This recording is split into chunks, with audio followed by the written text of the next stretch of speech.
Olá você telespectadora, olá você telespectador da TV Cultura Litoral. A partir de agora você acompanha a edição desta segunda-feira do Opinião 2.0.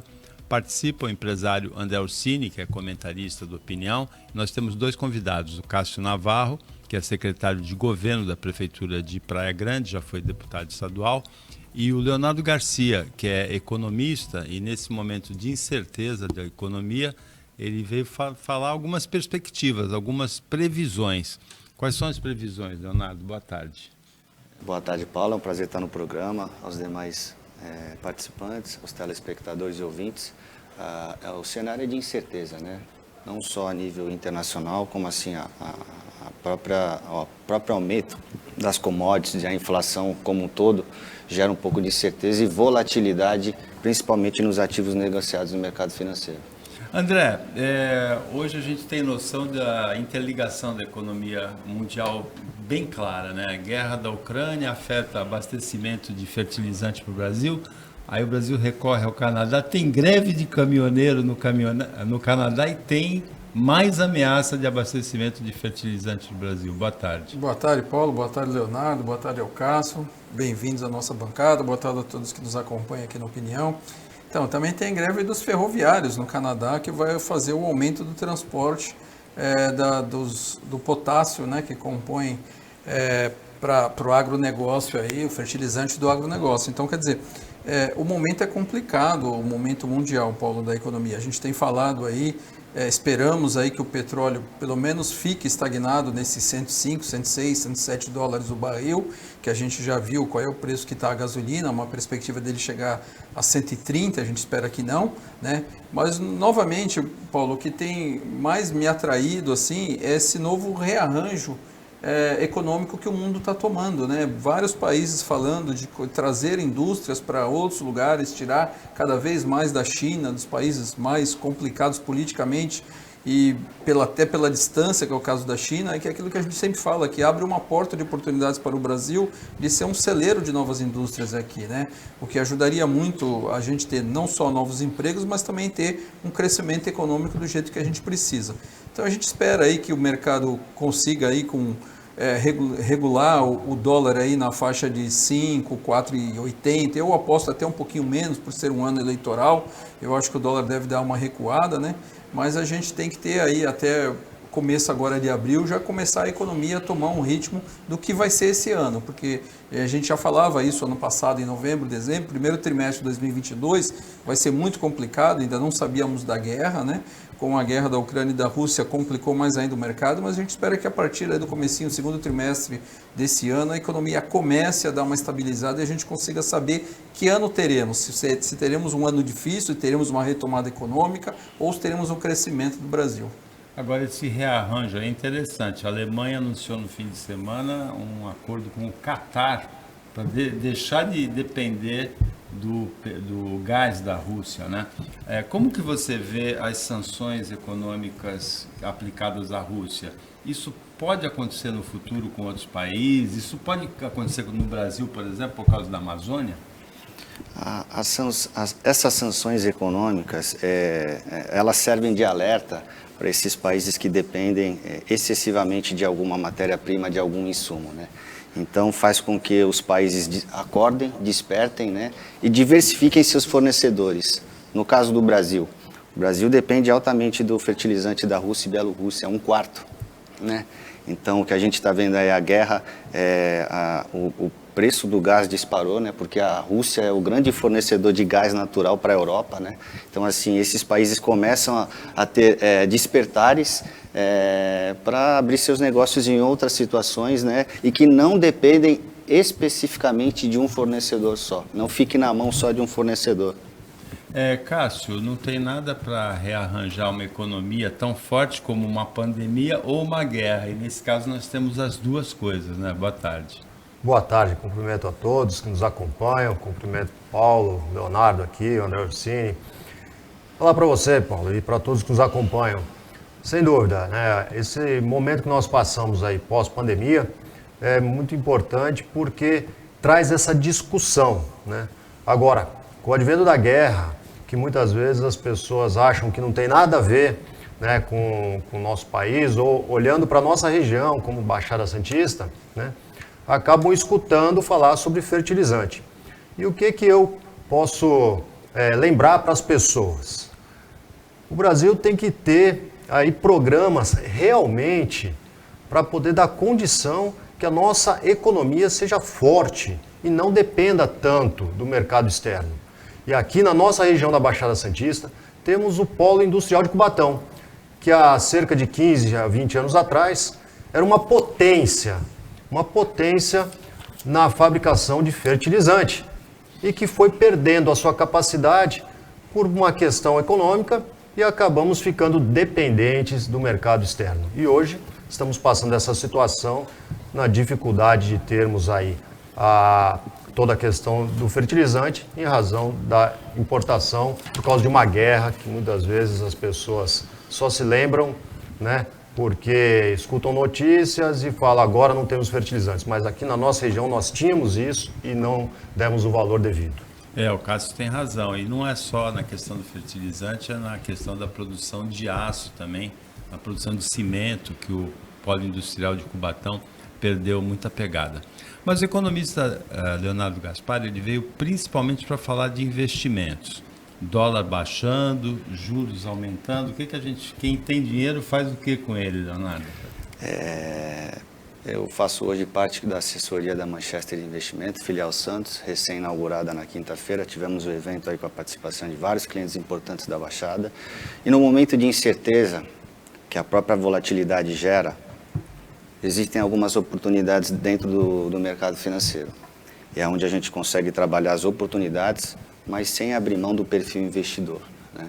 A gente tem muito investimentos, principalmente para se proteger do aumento geral dos preços, que é a inflação. Então, a gente tem ativos de renda fixa que conseguem carregar o IPCA mais uma taxa pré, mas depende muito aí do perfil investidor, o que ele tem como objetivo principal do seu recurso aplicado. O que você quer perguntar para ele, André? Olha, é difícil, né, fazer uma previsão econômica e nesse no momento que a gente vive, né? Mas o Leonardo explicou bem, assim, depende do perfil do investidor e do tempo que ele tem a necessidade do seu dinheiro, né? Então, assim, às vezes o investidor tem uma necessidade de usar o recurso em 6 meses, ele vai ter um certo investimento para fazer. Se ele tiver a possibilidade de ficar 2 anos, 3 anos sem movimentar esse dinheiro, logicamente ele vai ter um resultado mais positivo sobre isso. Mas tudo demanda em razão do que vai acontecer com o mundo com relação principalmente ao dólar no Brasil. Porque o dólar baixando, realmente a gente consegue ter o Brasil de novo, porque quando a gente fala de um dólar alto, a gente tem que lembrar o botijão de gás R$130. Né? Como é que o pobre consegue conviver com isso, comprar gás, pagar energia elétrica, comprar supermercado? Toda a mercadoria que chega no supermercado é transporte de caminhão, que leva diesel.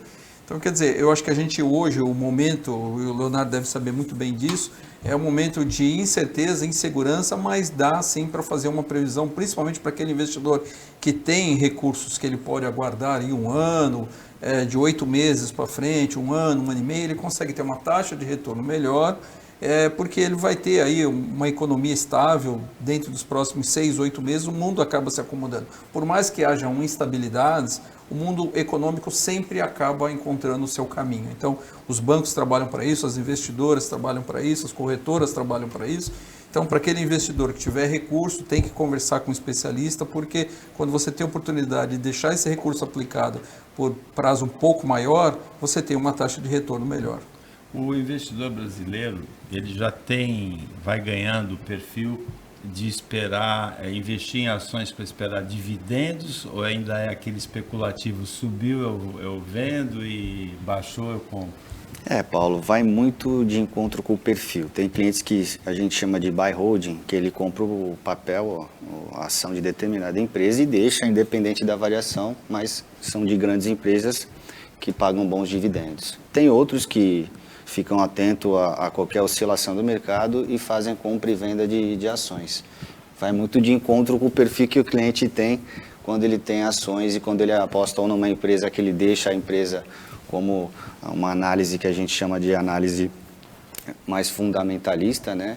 Que é a empresa inserida naquele determinado setor. Se o Cássio perguntar para você, compra a ação da Petrobras, Leonardo, você fala o quê? Visando no segmento da empresa a longo prazo, porque ações que a gente diz a longo prazo, é claro que tem esse perfil de cliente que é o que a gente chama de trading, ele compra e vende, ele vai aproveitando e navegando as oscilações. É um bom papel, visto que o petróleo é a commodity ultimamente mais falada, principalmente pela guerra, e de que hoje o preço do barril já estava em $113.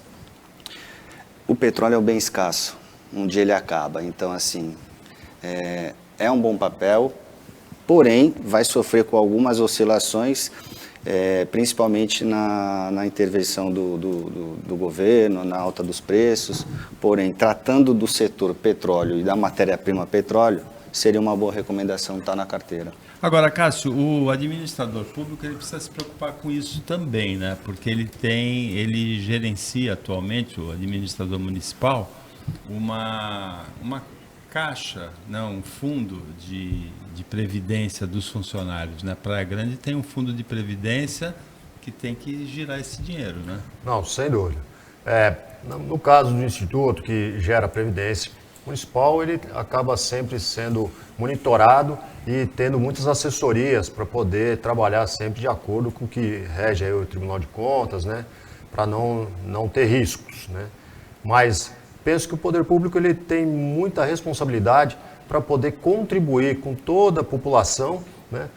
Nos municípios, para poder incrementar a questão da economia. E lá em Praia Grande nós fizemos muitas ações importantes durante este ano de governo, mesmo com a questão aí da turbulência, da pandemia, né? Sempre controlando muito os acessos, né? Discutindo bastante as possibilidades, mas tivemos aí uma temporada de verão bem controlada, controlando a questão da pandemia, e tivemos aí com as ações que foram desenvolvidas de governo, fomentando eventos no município que geraram bem a economia, e a população lá reconheceu isso, que tivemos aí um ganho para toda a população, comerciantes de forma geral. Leonardo, nós estamos no final desse bloco do qual você participa. O que você gostaria de dizer para a telespectadora, para o telespectador da TV Cultura Litoral, em relação à possibilidade de investimentos, em relação às perspectivas dos próximos meses? Olha, dizer que existe uma assessoria de investimentos do qual existe um atendimento totalmente personalizado e adequado para cada tipo de perfil, né? E que a gente consegue, dentro dos profissionais da Manchester Investimentos, que é o nosso longo alcance, pessoas que estão diretamente ligadas, certificadas e estuda todo dia o mercado, para fazermos as melhores alocações, né? Dependendo do perfil, do tipo do ativo, se é ativo de renda fixa ou se o cliente quer correr um pouco mais de risco, né? Numa experiência totalmente diferente que os clientes têm de banco.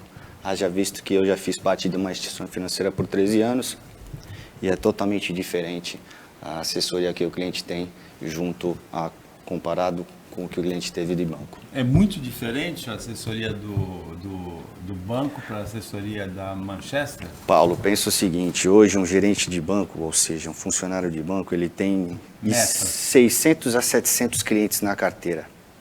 Como é que eu vou individualizar a assessoria para ele, se o banco, por ser banco, ele tem outros produtos financeiros que precisa ser oferecido para os clientes? Eu não consigo me debruçar e dar total atenção para um cliente, porque eu tenho mais 599 clientes. Já na assessoria, não, no máximo eu tenho 100 clientes e que eu consigo todos os dias entrar no mercado financeiro, ter as informações adequadas, entender o momento de vida do cliente para oferecer a melhor solução financeira para o cliente, dado o momento de vida que ele vem a percorrer. Bom, Leonardo Gaspar, muito obrigado pela participação aqui hoje. Você tem a porta aberta para sempre que puder vir dar uma assessoria aí, não individualizada, né, para o telespectador e para o telespectador da TV Cultura Litoral. E boa sorte aí na Manchester Investimentos. Obrigado, Paulo. Obrigado, Cássio. Obrigado aos telespectadores ouvintes, todos convidados aí na Manchester Investimentos. Estamos alocados no Vista Mar Office, né, na Alexandre Herculano 97, no 16º andar. O Opinião 2.0 volta depois do intervalo, que é rapidinho.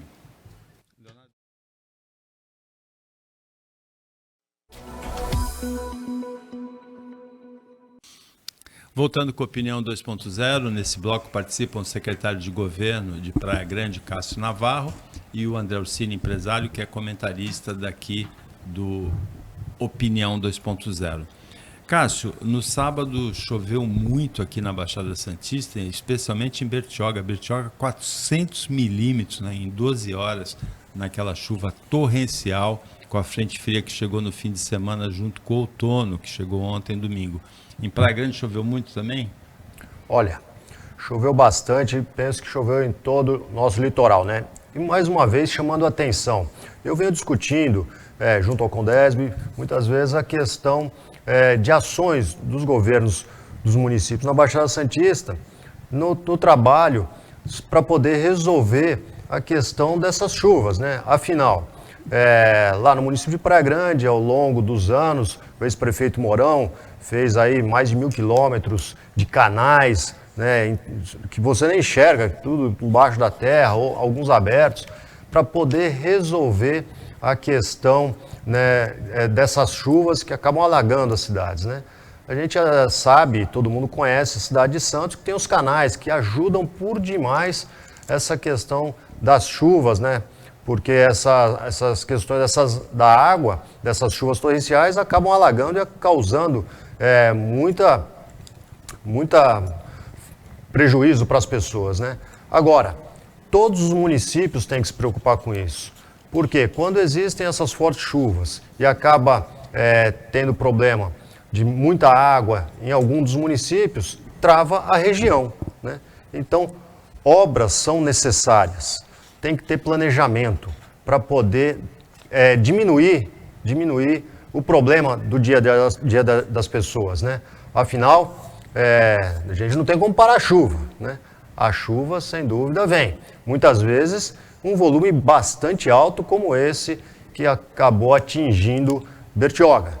Mas temos que ter essa atenção, enquanto gestores municipais, aí levam essa atenção para que possamos aí sempre ter um plano de drenagem que possa ter eficiência para tirar rápido, né, essa água das ruas, das casas, né, das pessoas, para não causar esses prejuízos. André, essa chuva de Bertioga é impressionante mesmo. Se a cidade, para a gente ter ideia, se a cidade fosse impermeabilizada, seriam 40 centímetros de água em 12 horas. É muita água, né? É muito difícil de escoar essa água. Agora, o Cássio tem razão. Terminou o verão, entrou o outono ontem, é hora de planejar a obra e fazer a obra para no verão que vem não estar chorando isso de novo, né, André? Paulo, eu lembro de quando comentamos aqui daquele caso que desmoronou lá o Morro do Macaco no Guarujá, como teve em Santos e 2020, São Vicente, né? 2020, nós comentávamos aqui justamente sobre isso, né? Perdas de vidas humanas, casas em áreas de risco desbarrancando, e a gente falou, será que agora vamos ter alguma medida? E a gente vê com o passar do tempo que essas medidas não são efetivadas, né? O caso específico de Bertioga, a praia que mais sofreu foi a praia de Boracéia, né? Até porque ela é mais baixo do que a rodovia Rio Santos. Quando você passa pela rodovia, você olha e vê que o bairro está mais baixo. Então ele sofreu muito com esses 40 centímetros de água. Muitas pessoas perderam coisas que estavam dentro das suas casas, objetos, móveis, utensílios, porque foi uma chuva concentrada em 6 horas, quer dizer, bem acima da média. Mas, lógico, o que o Cássio falou é completamente plausível. Nós temos que trabalhar com a macrodrenagem da região, né? Faz tempo que a gente não tem um programa de desassoreamento dos rios da Baixada Santista. O último grande programa de desassoreamento regional foi feito no ano de 1967, Paulo. Então, quer dizer, tem mais de 50 e poucos anos que não é feita uma ação regional.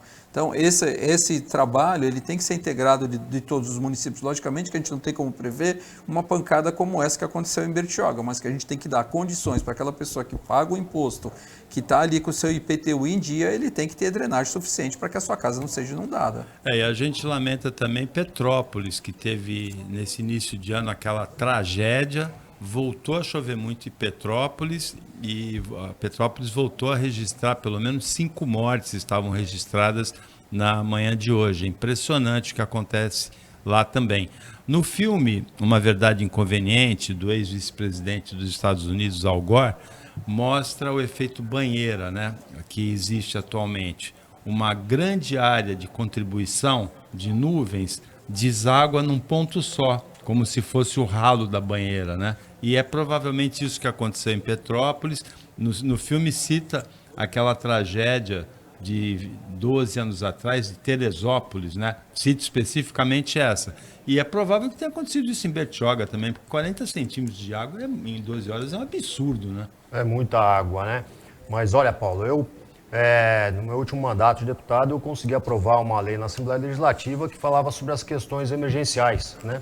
Onde foi cadastrado através da Defesa Civil os celulares do 011 ao 019, todos os números receberam SMS para que as pessoas se cadastrassem para estarem recebendo informações de eventos que pudessem estar acontecendo e elas se prevenirem, né? Isso foi tão bem sucedido esse projeto que virou nacional, né? E hoje tem condição das pessoas receberem e saberem do que vai acontecer de fato, né? Existe tecnologia já para poder acompanhar esses fenômenos, para dar condições que as pessoas possam se preparar. Mas isso não tira a necessidade de ter obras, planejamento para poder contribuir, para poder diminuir esse sofrimento das pessoas. A gente acompanha e tem cidades ao redor do mundo que são abaixo do nível do mar. E lá, quantas obras de infraestrutura fizeram grandiosas para poder resolver esses problemas, né? Nós temos alguns trechos aqui na nossa região que são baixos, mas tenho certeza que com planejamento e obras que realmente possam estar contribuindo com estes eventos, minimiza o sofrimento das pessoas. O André Orsini participou sábado do evento da campanha Voo de Túnel. Sexta-feira, no Blue Med Convention Center, em Santos. O que você conta pra gente de lá, você que esteve em logo que você inclusive falou, né? Falei, fiz uma fala. Eu queria antes parabenizar o Cássio, porque é o seguinte, eu estava falando aqui, eu vi que ontem eu recebi 3 mensagens, e realmente funciona, a Defesa Civil. Eu recebo também essas mensagens, também dou parabéns para ele por esse projeto. À 1h da manhã de ontem, eu recebi essa mensagem dizendo assim, ó, chuva intensa entre Guarujá e Bertioga. Tem raios, atinge as cidades vizinhas. Busque abrigo. Às 3h da manhã veio outra mensagem da Defesa Civil. Chuva persiste na Baixada. Tem raios, atinge cidades vizinhas, principalmente Bertioga e Guarujá. E às 12h42 veio a terceira mensagem no dia de ontem. A chuva persiste entre Santos e Bertioga. Não enfrente alagamentos. Fique atento a rachaduras e trincas no seu imóvel. Quer dizer, funciona muito bem, Cássio. Parabéns, porque realmente eu recebi 3 mensagens ontem. Eu ia brincar com o Cássio e dizer que ele tinha que fazer um projeto também no próximo mandato, para a gente receber boas notícias. Dias de sol já mas não, parabéns chegando. por esse projeto, porque esse alerta da Defesa Civil que chega pelo celular, eu recebo também. Sim, e a gente é realmente usa, muito Paulo. importante. A gente usa na rádio, não, usa a gente aqui na usa TV. também, inclusive, o meu filho estava no Guarujá numa festa sábado à noite e eu na mesma hora mandei para ele. Eu falei, Gabriel, cuidado para sair de Guarujá porque vai estar alagado. E ele ficou alagado e ficou ilhado. Ele teve que esperar até as 5h da manhã a chuva baixar para poder sair do Guarujá. Então, realmente é muito, muito válido isso. Com relação ao evento, Paulo, foi um evento para apresentar o projeto do túnel, da ligação seca, né, entre Santos e Guarujá, que eu sempre digo o seguinte, a gente não pode falar de ligação entre 2 cidades, nós temos que falar de uma ligação seca entre 2 margens do maior porto do Brasil e da América Latina, aquele que passa 35% da balança comercial brasileira por ele. Então, assim, eu entendo até o sentimento de muitas pessoas que estavam lá, poxa, mas em 2027 vai completar 100 anos que foi apresentado o primeiro. Vocês ainda acreditam nisso? E eu falei, eu acredito, até o ministro citou a minha fala depois da questão do otimismo, porque eu acho que todo momento tem o seu caminho, e o momento hoje é muito favorável para isso. Então, pela própria situação do porto, pela própria situação das cidades, eu acho que o momento é aproveitar aí que o Porto de Santos vai ter uma desestatização, colocar isso como obra complementar, e eu acho que é um momento viável para a gente ter finalmente essa ligação entre as 2 margens, que é uma ligação metropolitana de todas as cidades que o Cássio tanto falou, que é aquela ligação, você poder sair de Bertioga, chegar a Piruíbe com uma única tarifa de transporte público, que é o sonho de todos nós que moramos na Baixada Santista, né? Inclusive, Cássio, porque esse projeto do túnel, ele inclui o VLT, o que seria excepcional, seria excelente. Há muito tempo atrás, o André tem razão, eu me debrucei no mapa, fiz a conta de quanto um caminhão anda a mais, percorre a mais, por descarregar na margem esquerda em Guarujá ou carregar. É 70 quilômetros a mais, no mínimo. É de 70 a 110 quilômetros a mais. Isso até para o meio ambiente seria excelente esse túnel, né? Não, sem dúvida. Eu digo porque já há bastante tempo que a gente discute, né, como o André colocou aqui, né, a gente tem que sempre acreditar, e porque só a gente acreditando de fato e sempre trabalhando, incentivando, é que a gente tem condições que isso se realize, né? Afinal, tem algumas questões que justificam a nossa necessidade, né? Tem que ter interesse dos gestores e trabalhar num planejamento que seja bem estruturado para não dar margem para que se desmonte, né, o plano. Até porque tive a oportunidade de defender, de trabalhar quando foi discutido o que era melhor para a região. E na época, né, penso que foi definido que seria uma ponte naquele momento, e cheguei a participar até de um evento onde inauguraram uma maquete de uma ponte, né? E que posterior se decidiu que era melhor o túnel, né? Então, toda a discussão ela tem que ser bem embasada para não dar margem para que, mudando um governo, isso seja desmontado, né? Mas que tenha necessidade de que aconteça, sem dúvida alguma, a necessidade é muito clara, né? Seja pela questão de custo, seja pela questão ambiental, mas as justificativas são cabíveis e é muito necessária para a nossa região metropolitana. O Cássio lembra, e esse episódio ficou marcado aqui na memória, na mente de todo mundo na Baixada Santista. Eu digo que é o momento, André, Odorico Paraguaçu, do ex-governador José Serra, né? Inaugurar uma maquete de ponte que nunca foi feita, né? A gente hoje tem isso como um grande marco, né? Inaugurar a maquete. Foi em 2010, né? Quando ele ia sair do governo de São Paulo para se candidatar a presidente da República. Exatamente. Né? Mas, assim, Paulo, o que me leva a acreditar que realmente a gente está no momento de acontecer essa ligação seca é exatamente por fatos opostos a esse que você está falando. Não foi um evento político, não foi algo que alguém foi lá prometer porque estamos à véspera de uma eleição. Não.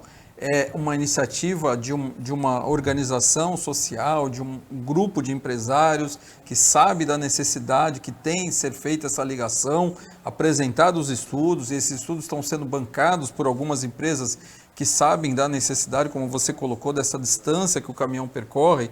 Então, assim, quando a gente vê a coisa estruturada de uma forma diferente, não como um fato isolado, vamos lá, inaugura uma maquete, engana o povo e tudo mais. O povo não é mais enganado. Hoje a coisa tem que ser mais clara e transparente, ela tem que ter solidez. E eu acredito realmente nesse projeto pela forma e pelo modelo de negócio que está sendo montado. Inclusive, no evento chegou a ser falado que a autoridade do Porto de Santos, a SPA, Santos Port Authority, ela tem 1 bilhão hoje e quase 500 milhões de reais em caixa de superávit que ela teve nessas últimas gestões, que ela poderia bancar essa diferença. O ministro foi mais cauteloso, falou, olha, vamos aguardar o modelo final de negócio, porque a gente coloca no processo da desestatização do porto, mas a autoridade portuária hoje já tem recurso suficiente para fazer a complementação do que falta, porque entre o investimento que será feito de 3,8 bilhões e o retorno do investimento num payback de 12 anos, ainda falta aí 1 bilhão e 800 milhões de reais. Então a autoridade portuária ela hoje teria praticamente o recurso disponível para isso. Isso, Paulo, fazendo a conta, é uma tarifa de R$14 de travessia. Também não dá, foi explicado isso no evento, para não ter a tarifa de travessia, porque senão vai ter uma evasão da rodovia Cônego Domênico Rangoni, que as pessoas vão passar por Santos, quer dizer, vai ter uma sobrecarga de automóveis e caminhões em Santos para poder pegar o túnel. Então, tem que estar tudo bem pensado, e foi pensado e planejado, para que não comprometa o viário urbano dessas cidades. Então, por isso que eu acredito que dessa forma bem estruturada, a gente tem condições realmente de ter finalmente essa ligação seca. Inclusive o túnel é todo em área portuária, né? Ele não exige aquelas desapropriações que geraram muitos protestos e movimento contra o túnel no Macuco, em Santos. Agora, Cássio, retomando essa coisa do túnel ligar Santos e Guarujá pelo VLT, o que pode incluir Bertioga no futuro, aí a gente teria o VLT até o Tatico em Praia Grande. E depois? porque tinha um projeto do ex-prefeito Mourão do BRT, né? Que é um VLT sobre pneus, mais ou menos, né? Com estações, com o leito confinado, né? Sim, sim. A questão da mobilidade na Baixada, sem dúvida, é um tema de fundamental importância, né? E o BRT, ele foi uma solução encontrada para ser instalada ali numa região que é uma reta, né? Não tem ali nenhum tipo de obstáculo, né? E num custo muito mais barato. Sabe que quando começou a discutir a questão do VLT aqui na Baixada, existia aí uma dificuldade de entender por onde ele começaria, né? E o governo, à época, penso que começou pelo local mais difícil ali, né? Mas que precisava necessariamente ser abastecido, né? E foi motivo até que uma comissão que nós acabamos participando, de autoridades, empresários, estivemos no Rio de Janeiro, conhecendo a estrutura que foi montada de transporte, né? Onde tinha lá o VLT, o BRT integrados, né? E que funciona muito bem, né? Então, à época, foi essa a solução. Então, o prefeito Mourão, à época, preparou até os corredores, os terminais de embarque junto à estrada, né? Para que pudesse rapidamente ser implementado aí o BRT, né? E penso que, num momento que se instale o VLT até o terminal, ficaria mais fácil de pronto já colocar o BRT funcionando. André, parece um sonho, né? A gente ter a Baixada integrada desde Bertioga pelo VLT até o Tatico e de lá para Peruíbe pelo BRT, né? Mas é um sonho que, Paulo, completamente viável de se acontecer, né? Eu lembro dessa visita no Rio de Janeiro, você fazia a baldeação, sair no VLT, você entra no BRT, um corredor expresso de ônibus, que hoje você consegue trabalhar até com ônibus elétricos, que já tem disponível para poder não ter nenhum tipo de impacto de poluição. Então, quer dizer, eu acho que a gente tem que planejar, Paulo. Eu sempre digo que, e o Cássio conhece muito bem disso, de administração pública, administrar sem fazer planejamento, sem fazer projetos audaciosos de longo prazo, é você viver na mesmice. Então, eu acho que a Baixada tem que enfrentar esse problema, tem que planejar, tem que colocar isso no custo de implantação, porque realmente aquela pessoa que está lá em Peruíbe, que precisa às vezes de um exame de excelência, que tem que vir a Santos, ele acaba gastando mais de R$100 de transporte para poder chegar aqui, fora o tempo perdido. Então, realmente a gente tem que colocar isso. Eu espero que o Cássio, como jovem aí, político, atuante, consiga realmente retomar esse assunto, para que no futuro a gente tenha isso como verdade, como realidade nossa aqui no dia a dia. O Opinião 2.0 volta depois do intervalo rapidinho.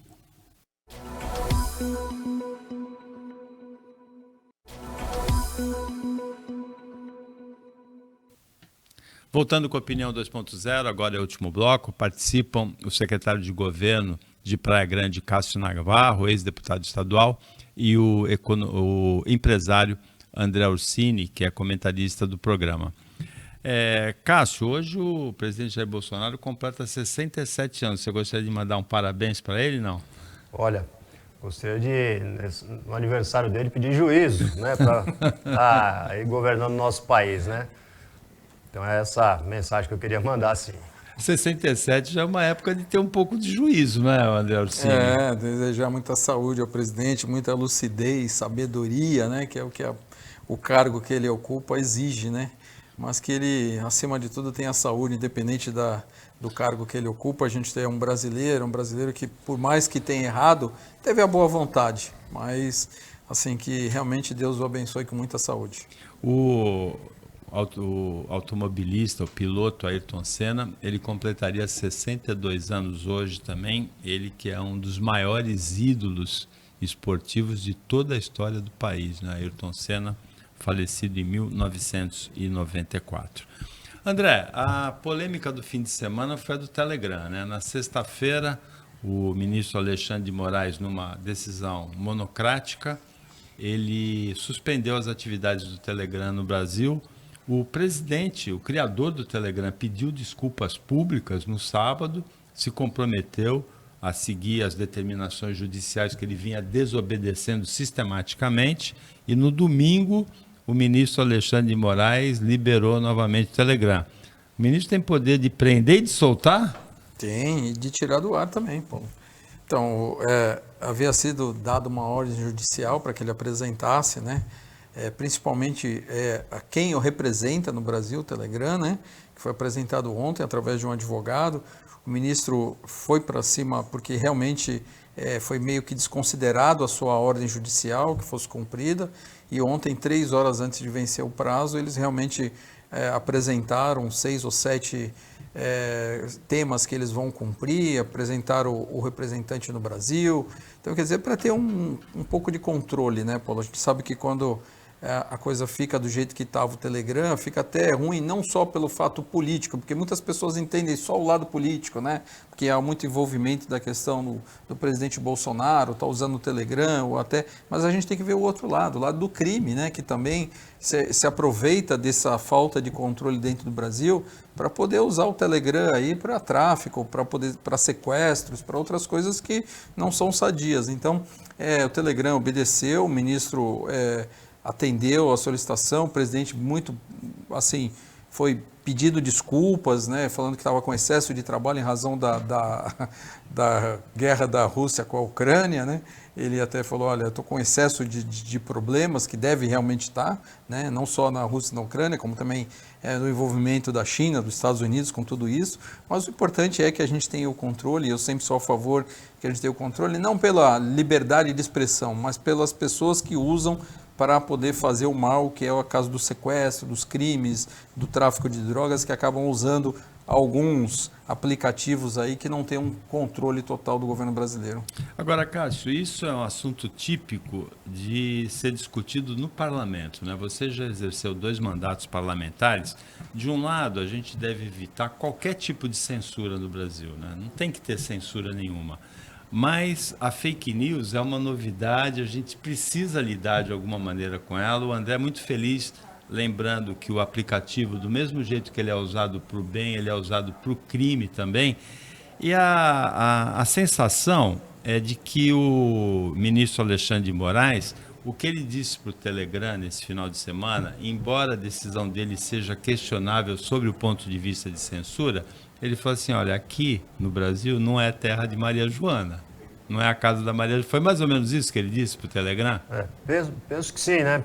Afinal, tem aí um jeitinho que muitas vezes as pessoas acabam buscando para poderem não serem rastreadas, não terem aí seus conteúdos aí mostrados para ninguém, né? Mas quando se pensa só na questão política, parece que está tudo certo, né? Mas tem que, como o André colocou muito bem, ver assuntos de tamanha importância que necessita, sim, de um controle. Mas tem muitas áreas que tem que ser trabalhado nesse sentido. O Telegram é uma delas, penso eu. Afinal, é algo que chama atenção pelo tamanho da estrutura que trabalha no mundo, né? E aqui no Brasil precisa desse controle, sim. Você usa Telegram? Não, André? não uso não. Eu só uso um aplicativo que é o WhatsApp, e tem um outro que eu uso muito raramente, que muitas empresas na China utilizam, mas é muito difícil usar. Mas 99% do meu uso diário é o WhatsApp mesmo. Eu também não uso Telegram. Você usa, Cássio? Você sabe, Paulo, que o WhatsApp é muito utilizado aqui no Brasil, né? O Brasil é um país que aderiu ao WhatsApp com muita força. O Telegram é muito forte em outros países. E eu desconhecia o Telegram até o momento que um amigo ficou isolado, né, no Egito. Estava passeando no comecinho da pandemia e ele estava lá e ficou lá. E lá não funciona o WhatsApp. E aí, poxa, entrou em contato através do telefone e pediu, baixa o Telegram para poder falar comigo aqui que eu vou precisar de algumas questões. É por isso que eu, na época, baixei, mas não tenho costume de usar, não. Uso mais o WhatsApp.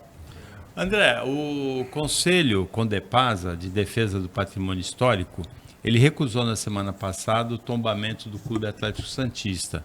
Há uma polêmica aí, especulação imobiliária, conservacionistas, né, preservacionistas. Parece que o Ministério Público pode interferir nesse processo. Agora, tem um detalhe interessante aí. Os arquitetos do Condepasa recomendaram o tombamento e os conselheiros votaram contra o tombamento. Paulo, essa é uma discussão que acaba surgindo em tudo quanto é prédio que tem alguma importância histórica na Baixada Santista. Recentemente foi ali o da Universidade, da Unisantos, na Conselheiro, o Atlético, que já tem 10 anos, né, que se discute isso, né, da utilização ou não do clube para um empreendimento imobiliário. Eu acho que tem que ter regras, Paulo, porque não pode ficar um imóvel à mercê da vontade ou da opinião de quem ocupa um cargo no conselho. Quer dizer, eu entendo, ou talvez se não estou tendo algum privilégio ou nenhuma participação, eu sou contra o empreendimento. Ah, se me agrada, eu sou a favor. Não, o conselheiro tem que julgar aquilo que está estabelecido no papel, aquilo que for regra para o tombamento. Se é regra para o tombamento, tem que ser analisado, falando, não, ele se enquadra. Se não é, não pode prevalecer a opinião particular e própria de cada um. Eu particularmente na questão do Atlético, não vejo, frequentei esse clube quando criança, joguei basquete ali há algum tempo e não vejo nenhum patrimônio histórico que venha a ter algum prejuízo à população.